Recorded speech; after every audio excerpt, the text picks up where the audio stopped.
Breakout पे अगर swing या पोजिशनल ट्रेड लेते हो तो आपको एक चीज़ का बहुत ही ज़्यादा ध्यान रखना है, वो है ट्रेंड। हमेशा ट्रेंड को फॉलो करना है। अपने जो स्टॉक है, जो चार्ट है, उसके स्ट्रक्चर को समझ के उसके ट्रेंड को ही फॉलो करना है। अगर ट्रेंड के अपोजिट ट्रेड करोगे तो आपके स्टॉप लॉस हिट होने के चांसेस 90% बढ़ जाएंगे। अब देखिए ट्रेंड को कैसे पढ़ना है। होता क्या है, जब भी हमें किसी स्टॉक में पोजीशन बनानी होती है, ट्रेड लेना होता है, तो हम पहले से उसको वॉच कर रहे होते हैं।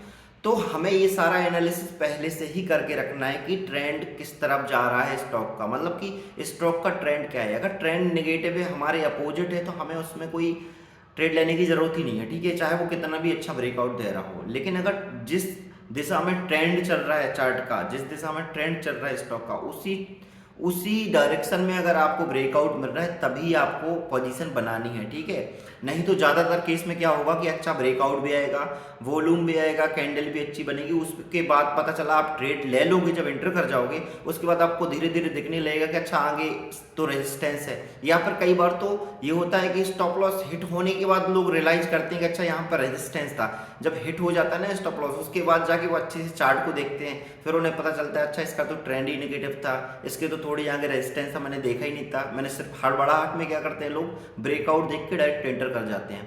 तो इन सारी चीज़ों का एनालिसिस आपको पहले से ही कर लेना है। जब भी आप वॉच लिस्ट में ऐड करें किसी स्टॉक को देखने के लिए, होता क्या है, जब भी किसी स्टॉक में कोई पैटर्न बन रहा होता है तो हम उसको पहले से ही ऑब्जर्व करने लग जाते हैं। उसी टाइम पे हमें ये सारी चीज़ें एनालाइज कर लेना है। ट्रेंड इज़ योर फ्रेंड, ये बिल्कुल राइट है, ट्रेंड ही हमारा फ्रेंड है। अगर ट्रेंड के अपोजिट ट्रेड करोगे तो स्टॉप लॉस हिट होना ऑलमोस्ट ऑलमोस्ट तय है। तो अगर ट्रेंड को फॉलो करते हो खासकर ब्रेकआउट ट्रेडिंग में, तो आपके जो ट्रेड है ज़्यादा सक्सेस होने के चांस बढ़ जाएंगे, ठीक है दोस्तों। और ट्रेंड हमेशा कैसे चेक करना है, कैसे पढ़ना है हमें, तो जो भी हम कैंडल पे, जिस भी टाइम फ्रेम की कैंडल पे हम स्टॉक का ट्रेड लेते हैं स्टॉक में, जैसे हम डेली कैंडल पे अगर ट्रेड ले रहे हैं तो हमें उससे एक ऊपर के टाइम फ्रेम का भी हमें क्या करना है, ट्रेंड को पढ़ने की कोशिश करना है। अगर हम डेली कैंडल के बेस पर ट्रेड लेने वाले हैं तो हमें वीकली भी टाइम फ्रेम में उसका ट्रेंड देखना है, खाली ट्रेंड देखना है, ठीक है। लेना है तो डेली बेसिस पे ही। इसी तरीके से अगर पोजिशनल ट्रेड लेना है आपको, वीकली कैंडल के बेसिस पे लेना है, थोड़ी सा मंथली टाइम फ्रेम में भी हमें ट्रेंड एक देख लेना है, ठीक है।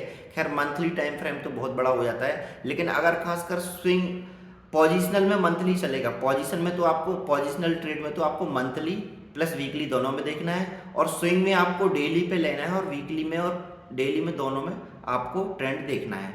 तो ट्रेंड को जरूर फॉलो करना है, तभी आप के सक्सेस होने के चांस बढ़ेंगे और स्टॉप लॉस आपके हिट होना कम हो जाएंगे दोस्तों। Thank you.